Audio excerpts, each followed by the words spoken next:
अस्सलाम वालेकुम and welcome to board of science coaching academy. आज हम इलेक्ट्रोफोरेसिस के बारे में पढ़ेंगे। इलेक्ट्रोफोरेसिस जो है ये टू ग्रीक वर्ड से बना है। इलेक्ट्रो मीन्स इलेक्ट्रिसिटी और फोरेसिस मीन्स मूवमेंट या ट्रांसफ़र।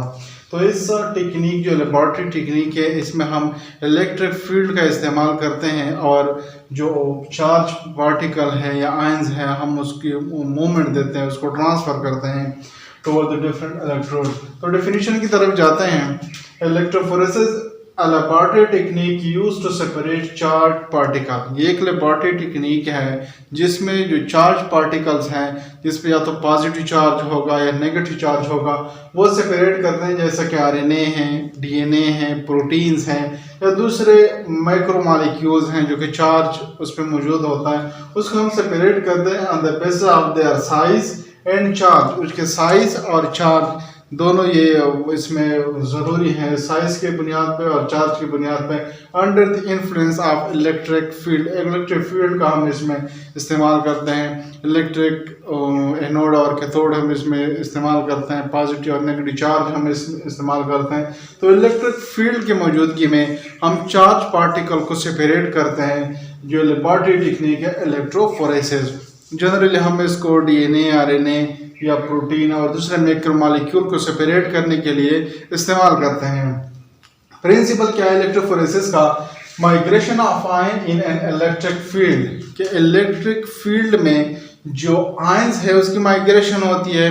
अगर पॉजिटिव चार्ज हमारे पास मॉलिक्यूल हैं तो वो नेगेटिव की तरफ जाएगा, नेगेटिव हमारे पास है तो वो पॉजिटिव की तरफ जाएगा। तो ये प्रिंसिपल है, the charge particle migrate toward the electrode bearing the opposite charge, जैसा कि पॉजिटिव नेगेटिव की तरफ और नेगेटिव पॉजिटिव की तरफ जाएगा। तो इक्विपमेंट जो इस्तेमाल होता है इलेक्ट्रोफोरेसिस में, पावर सप्लाई होना ज़रूरी है, क्योंकि ये इलेक्ट्रिक फील्ड इसमें प्रोड्यूस होता है और इलेक्ट्रिक करंट की वजह से ये सेपरेट होते हैं। तो पावर सप्लाई और जो इलेक्ट्रिकल वायर्स हैं उसकी ज़रूरत पड़ती है। और जो जेल टैंक है, जेल टैंक इसमें इस्तेमाल होता है। जो इलेक्ट्रोफोरेसिस की जो प्रोसेस है उसमें एक जेल टैंक इस्तेमाल होता है, जैसे कि आपको यहाँ पे आपकी स्क्रीन पे देख रहा होगा जो जेल टैंक है। इसके अलावा कास्टिंग ट्रे और जेल कम्स जो हैं वो इस्तेमाल होते हैं इसमें। जो कास्टिंग ट्रे जिसमें हम मीडिया बनाते हैं और कम्स जो हम विल्स, जो जेल में विल्स बनाते हैं उसके लिए हम इस्तेमाल करते हैं जेल कम्स को। सपोर्टिंग मीडिया फॉर इलेक्ट्रोफोरेसिस जो है, आमतौर पर जो दो कॉमन जो मीडियम है जो इस्तेमाल करते हैं सपोर्टिंग मीडिया, और मीडिया जो है ये जेल मैट्रिक्स और जेल मीडिया जो आमतौर पर यूज होते हैं वो एग्रोज मीडिया है या पॉलीक्रैमाइड मीडिया जो है। जो पॉलीक्रैमाइड मीडिया जो है ये प्रोटीन्स के लिए इस्तेमाल होता है और जो एग्रोज मीडिया है वो डीएनए के सेपरेशन के लिए। अगर हम डीएनए के फ्रेगमेंट को सेपरेट करना चाहें तो हम एग्रोज मीडिया का इस्तेमाल करते हैं। प्रोसीजर क्या है इलेक्ट्रोफोरेसिस का? तो प्रोसीजर की तरफ जाते हैं। प्रोसीजर यह है कि सबसे पहले हम एग्रोज जेल बनाएंगे। एग्रोज जेल बनाएंगे हम। एग्रोज जेल जो है ये कैस्टिंग ट्रे में हम बनाएंगे। जो कैस्टिंग ट्रे था हमारे पास उसमें बनाएंगे। किस तरह बनाएंगे?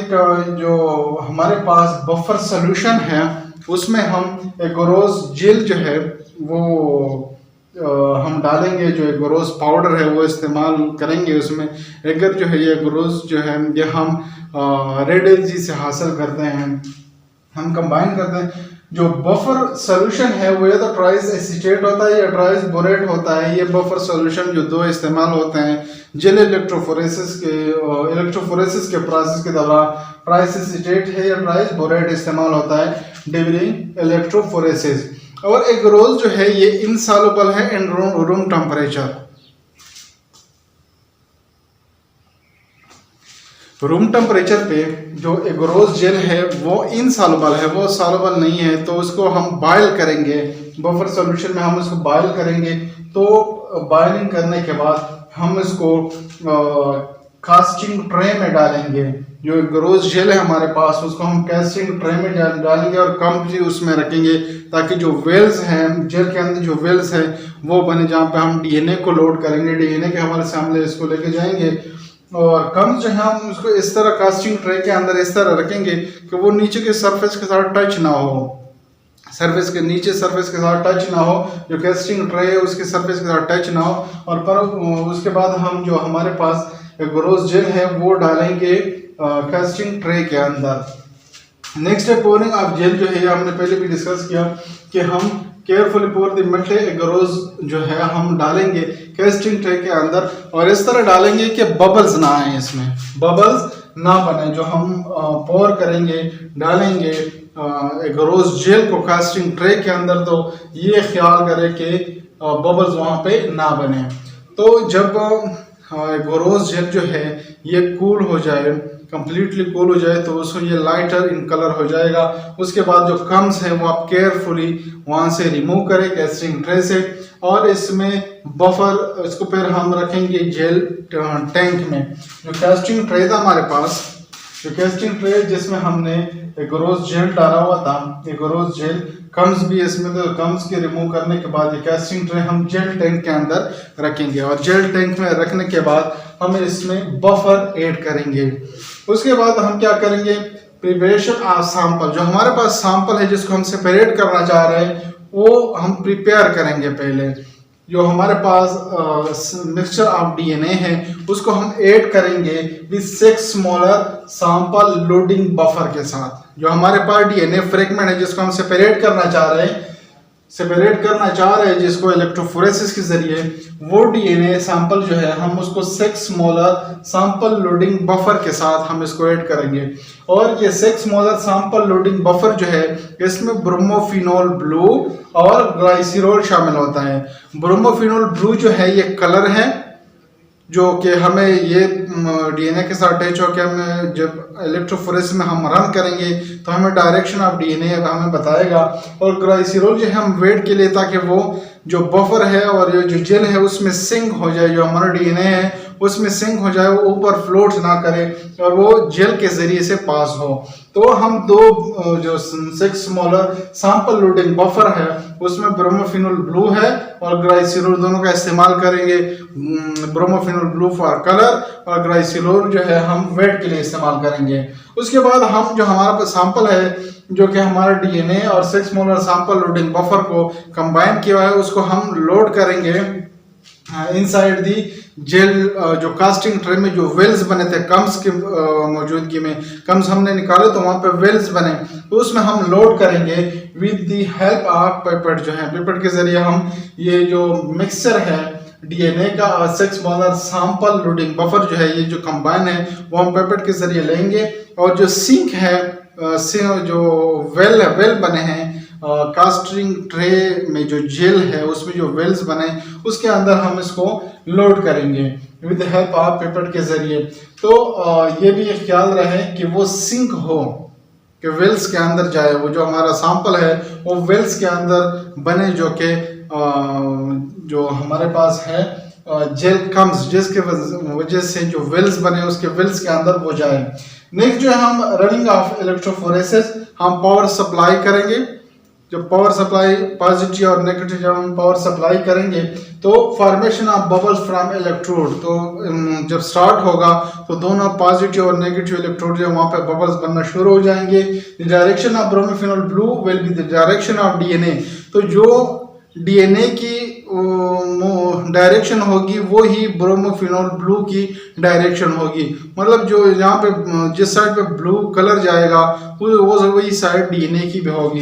तो डीएनए पे नेगेटिव चार्ज है तो ये नेगेटिव से पॉजिटिव की तरफ मूवमेंट स्टार्ट होगी जब हम पावर सप्लाई ऑन करेंगे इलेक्ट्रोफोरेसिस मशीन के अंदर। तो डायरेक्शन ऑफ ब्रोमोफिनोल जो स्टार्ट होगी वो पॉजिटिव की तरफ शुरू होगी क्योंकि डीएनए पे नेगेटिव चार्ज है, तो मूवमेंट कहाँ किस साइड पे होगी, जो पॉजिटिव इलेक्ट्रोड है उसकी तरफ होगी, पॉजिटिव इलेक्ट्रोड की तरफ मूवमेंट होगी जो हमारे पास जो डीएनए है। तो ये मूवमेंट है कि किस तरह से हम प्रिपेयर करेंगे। पहले एगरोस जेल बनाएंगे, उसके बाद हम कास्टिंग ट्रे के अंदर जो एगरोस जेल है वो इसमें डालेंगे और उसके बाद कम्स रिमूव करेंगे। उसके बाद हम अपने सैंपल को प्रिपेयर करेंगे, उसके बाद हम लोड करेंगे सैंपल को, उसके बाद हम इलेक्ट्रोफोरेसिस मशीन को ऑन करेंगे और मूवमेंट स्टार्ट हो जाएगी। जो डीएनए हमारे पास नेगेटिव चार्ज है तो पॉजिटिव की तरफ इसकी मूवमेंट शुरू हो जाएगी। उसके बाद है लेडर। हम लेडर भी लोड करते हैं जब हम इलेक्ट्रोफोरेसिस करते हैं, क्योंकि लेडर के जरिए हमें पता चलता है कि कितने जो फ्रेगमेंट है डीएनए के जो सेपरेट होंगे, हमें उससे पता चलता है कि ये कितने बेस पेयर का है, कितने किलो बेस पेयर का है या कितने बेस पेयर का है जो फ्रेगमेंट मौजूद है हमारे पास। तो हम जो हमारे पास नॉन लेडर जो है हमारे पास, हमें पता होता है कि इसमें कितने बेस पेयर के फ्रेगमेंट्स मौजूद हैं। ये कमर्शियली अवेलेबल है mixture of DNA fragment of non size के, इसमें हमें पता होता है कि इसका कितने फ्रेगमेंट मौजूद है। 100 बेस पेयर का है, 500 बेस पेयर का है, 1 किलो बेस पेयर का है, 4 किलो बेस पेयर का है, कितने फ्रेगमेंट में इसमें मौजूद है। तो ये हमें पहले से पता होता है। जैसा कि यहाँ पे हमारे पास एक लेडर है और एक सैंपल है, तो हम दोनों को साथ में रन करते हैं। एक तरफ पे लेडर है और एक तरफ पे सैंपल है। तो लेडर जो हमें पता है कि यहाँ पे 500 है, फिर 1000 है, फिर 1600, 2000, 3000 और 4000 बेस पेयर है इसमें। जो हमारे पास सैंपल है उसमें अगर 3 फ्रेगमेंट है, एक अगर यहाँ पे आया तो इसका मतलब है कि यहाँ पे 1000 है, इसमें 1000 बेस पेयर है। एक यहाँ पे 1600 से थोड़ा ऊपर है तो इसमें 1700 बेस पेयर है, और ये 3000 के बिल्कुल सामने है तो इसमें 3000 बेस पेयर है। तो लेडर का होना जरूरी है। लेडर के जरिए हमें ये पता चलता है कि हमारा जो सैंपल है उसमें कितने जो फ्रेगमेंट है इसमें मौजूद है, कितने बेस पेयर इसमें मौजूद है। तो लेडर हम इसके साथ रन करते हैं तो लेडर के जरिए हमें पता चलता है कि इसमें कितने हमारे सैंपल में कितने बेस पेयर के फ्रेगमेंट्स मौजूद हैं।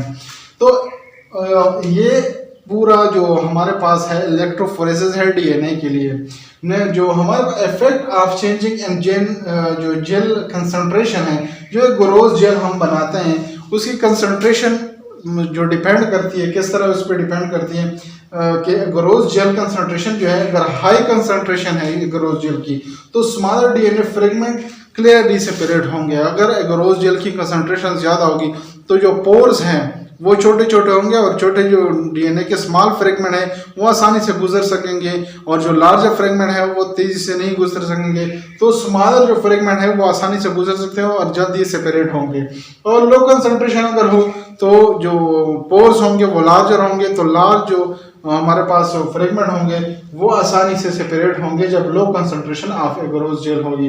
और ये एक लेबॉरेटरी टेक्निक है जेल इलेक्ट्रोफोरेसिस, जो कि लेबॉरेटरी में इस्तेमाल होता है डीएनए, आरएनए, प्रोटीन या दूसरे मैक्रो मॉलिक्यूल्स को सेपरेट करने के लिए under the influence of electric field. उम्मीद है आप लोगों को समझ आ गई होगी।